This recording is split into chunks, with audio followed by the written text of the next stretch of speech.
Hello, I'm Jessie. I'm a 30-year-old woman who has just gone through a lot of things.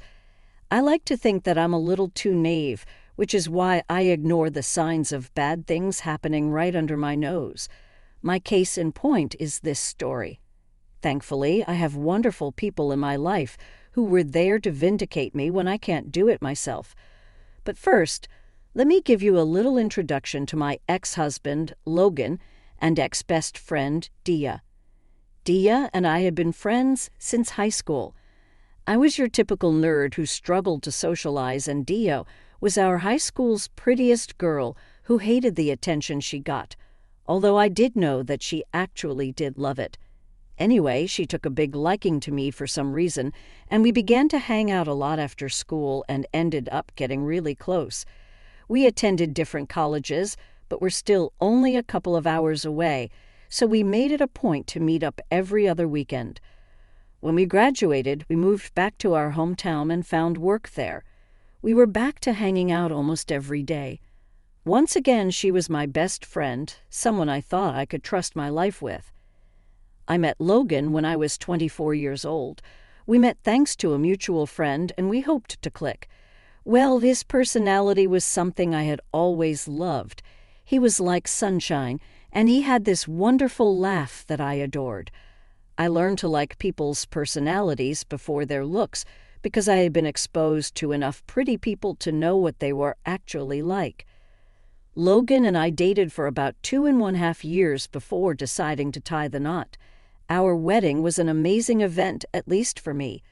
I had the time of my life, and even though the marriage didn't last, it's still a memory that I will cherish. Most of all, I got to celebrate a big day with Logan and Dia by my side. I cannot even begin to express to you just how good I felt that Dia liked Logan. She actively made an effort to get to know him from the second I introduced them to each other. I remember after we hung out with Logan, I asked Dia about her change in attitude. So what's with a change of attitude towards someone I'm seeing? What are you talking about?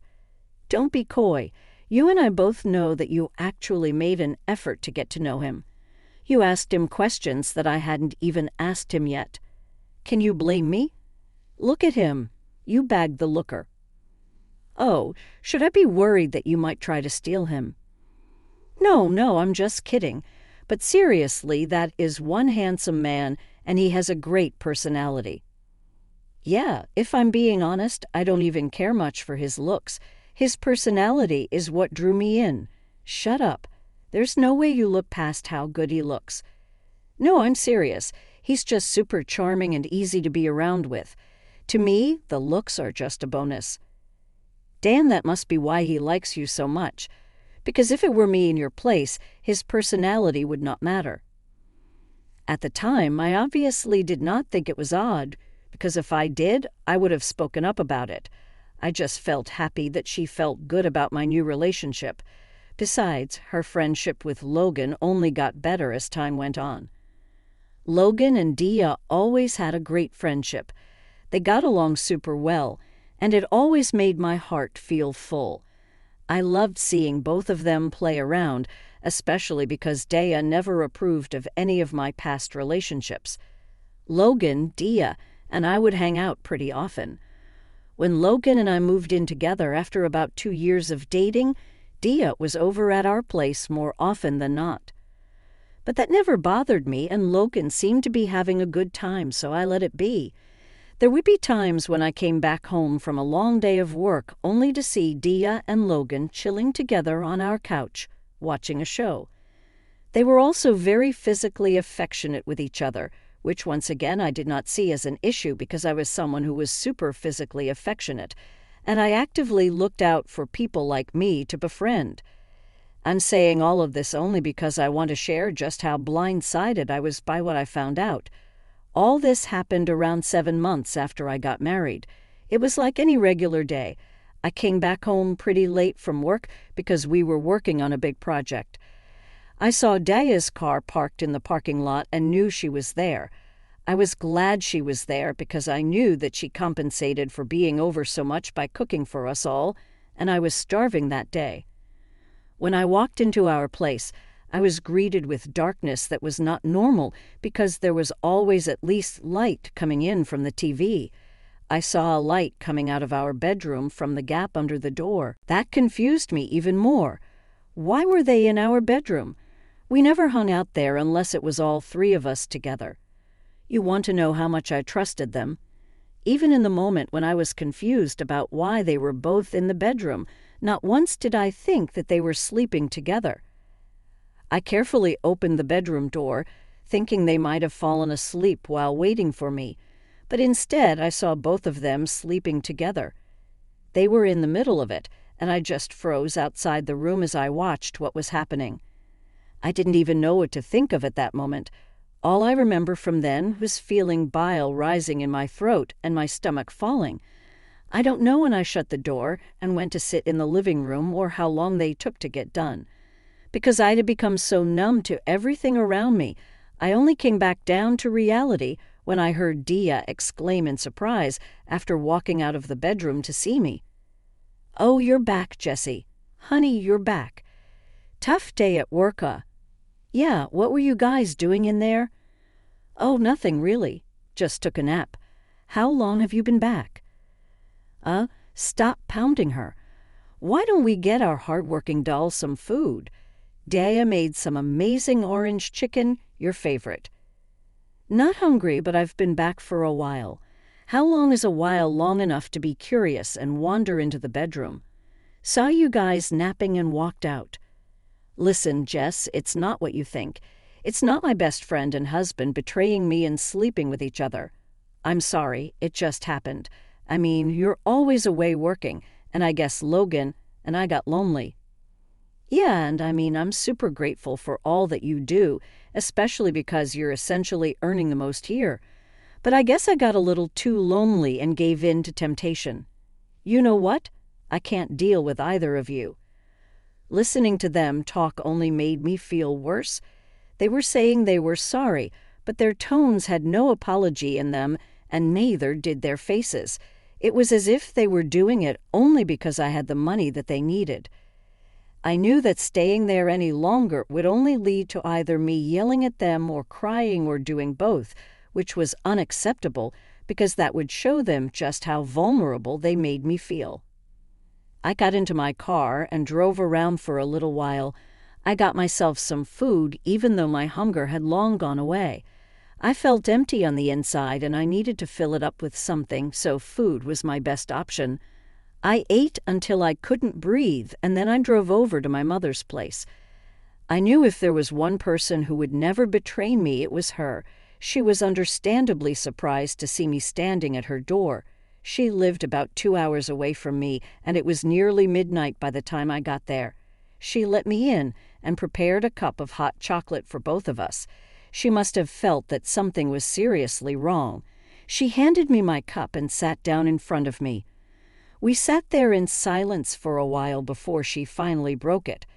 "I don't hate that you're here, but clearly there's something very wrong. I just found out about something that's shocking. Take your time with telling me about it, if you even want to. I'm all ears." No, I want to talk about it. Hell, I need to. Maybe talking about it will make me feel what I need to feel about it." "Okay, now you're scaring me. What is it?" "I walked in on Logan and Dia in my bedroom today." "Oh gosh, just to be clear, by walked in you mean?" "Yes, they were sleeping with each other." "Sweetie, I'm so sorry that this is happening to you. Did you come here directly after you found out, or did you talk to them?" "I didn't hold a conversation with them. I told them I found out, and they tried to apologize. I walked away before I could hear any more of their bullcrap." "That's good. I bet they didn't even seem apologetic. I guess that explained why Dia was so nice to Logan. I knew she found him attractive, and I know that Dia was a very attractive woman. I just didn't expect both of them to act on it, you know?" "I get that, sweetheart. I completely understand what you mean. They are both terrible people. So what you do right now will set you apart from them." "Is it bad that I want to give Logan another chance but not Dia? I only want to try with Logan again because I don't want my first marriage to be a failure." Look, I don't like the reasoning behind that at all, but I am your mother, and I must support you no matter what. So do what you feel is best. Okay, thanks, Mom. I knew my reasoning was flawed. I mean, why would I want to try again with Logan, but completely cut Dia off? As far as I knew, the affair was consented to by both of them, and neither of them was forced into it. In my head, I guess at that time, I was leaning towards Logan because I expected him to still be in love with me. I knew, though, in my heart that I would never have been able to forgive him. I hoped that maybe therapy could fix us. With Dia, she had been my best friend since high school, and I knew what a flawed person she was. I had her back no matter what she did, but sleeping with my husband was where I drew the line. I guess I also factored in the fact that she had always made it very apparent how attracted she was to Logan. I just overlooked it because I didn't think she would jeopardize our many years of friendship by doing what she did. I stayed with my mom for the next 2 days.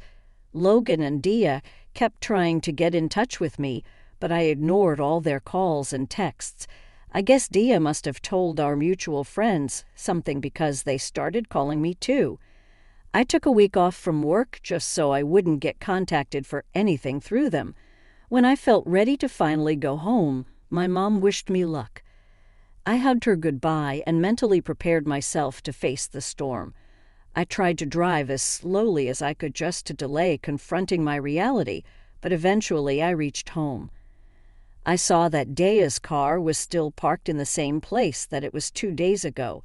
Whatever anxiety I had quickly got replaced by anger. How could she still be there after I had caught them? Had they still been sleeping together while I had gone AWOL? Just how little did they care about me? It was one punch to the gut after another with them. I took a couple of deep breaths to keep my anger at bay before walking into my apartment. I don't know why, but I had this huge impulse to record everything that happened there. So I set my phone to start recording and then slipped the phone into my pocket. When I walked in, I saw Logan and Dia sitting on the couch cuddling together as they watched some show. They heard me walk in and quickly turned around. Logan rushed over to me and tried to hug me, but I slapped his hands away. He looked hurt, while Dia looked everywhere but at me. I'm here to give you exactly 3 minutes to explain yourselves, and then I want Dia out. Let me just start off by saying that I'm so sorry that you had to walk in and see what you saw. You're sorry that I saw you guys sleeping together, and not that you were sleeping together in the first place. I'm sorry, but Logan and I are in love, and neither of us is sorry about it. What exactly are you even sorry for? You've been eyeing him from the start. I should have nipped that in the bud, but I didn't because I trusted you. She's not the only one. I was also really into her when I first met her. Then why did you stay with me? You should have just spared me all of this and dated each other. We were just scared of losing you. And you thought sleeping with each other behind my back would not lead to losing me. Are you even hearing yourself?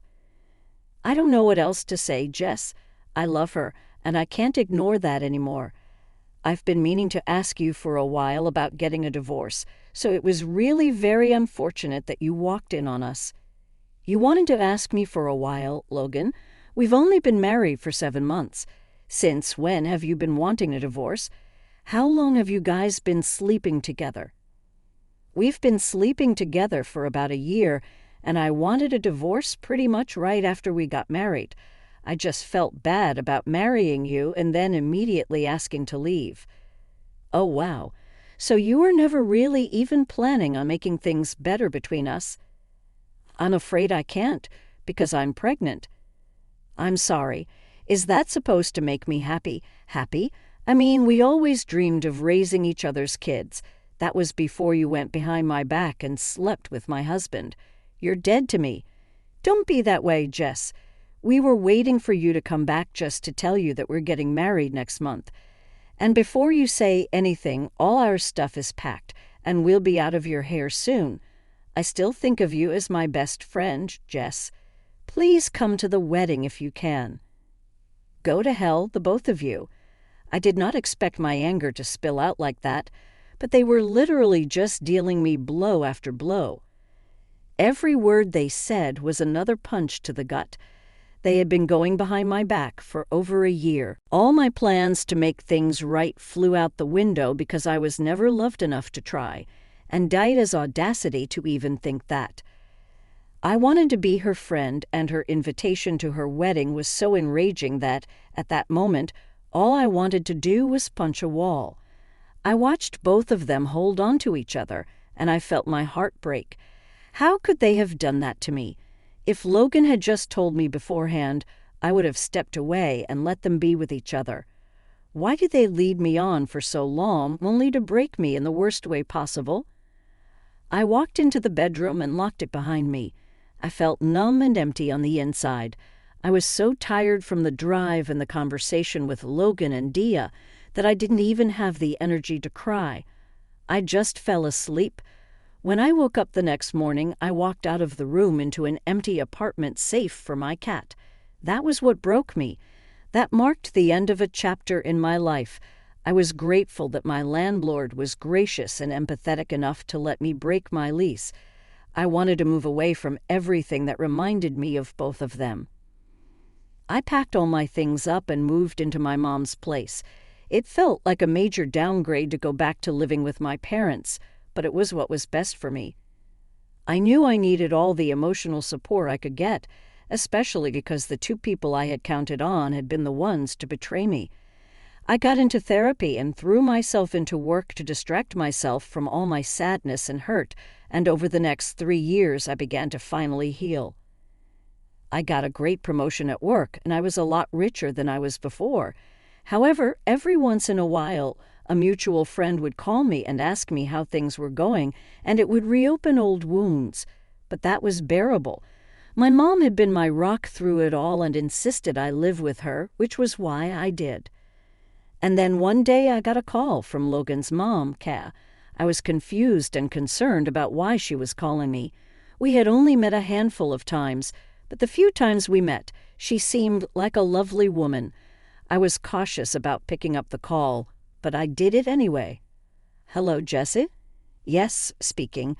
"Hi, this is Ka here, Logan's mom." "Yeah, I know. I have your contact saved." "Oh, that's great. How's everything going?" "Well, it's okay. Why is everything all right?" "No, not really. I only just found out about..." "Why?" "I only just found out about what Logan did to you. I'm sorry that it took me so long to reach out. I just wanted to let you know that I am in no way on his side." "Oh yeah, it's been a while since that happened. Thanks for calling me, though. I appreciate it." "Yeah, and I want to make up for it. How do you feel about getting some revenge on Logan and Dia?" "Revenge? Don't you think it's a little too late for that?" "Oh, honey, are you still not hurting? It's never too late to teach people that wrong you a lesson." "You're right. What they did still haunts me, and I haven't made any concrete friends yet, nor have I even tried to date anyone after. They deserve to get punished." "Great, because I have a plan." Kat began to fill me in on everything that happened in the last 3 years. She told me that she had gotten remarried to this rich businessman, and he had decided to help Logan out by giving him a position in his company. Logan and Dia had been struggling for a while after we got divorced, and he got remarried. Kay told me that the only reason she wasn't told was why Logan and I got a divorce. He told her that we had agreed to part mutually and that Dia had been there for him when he was struggling, and they ended up falling in love. Kat only happened to find out about it because she had gone out to have drinks with Dia, and Dia got a little loose-lipped about the whole ordeal. Kat was appalled and disgusted with what they did to me, so she immediately reached out. That made me feel a lot better, to know that even though the two of them got married, they were still struggling. Kat then asked me if I had any proof of their confession, because if I didn't, then she could set them up to confess. Yes, I told her I had a recording of the whole thing. She asked me to send it to her and wait for the results. Well, the results didn't take very long because in a week I got a call from Logan. I was very surprised to see that because it had been 3 years since I heard a word from him. Even though I wanted to ignore it, my curiosity got the better of me, and I picked up. "What did you do?" "Hello to you, too. Don't be sarcastic with me right now. You got me fired and disowned all at the same time."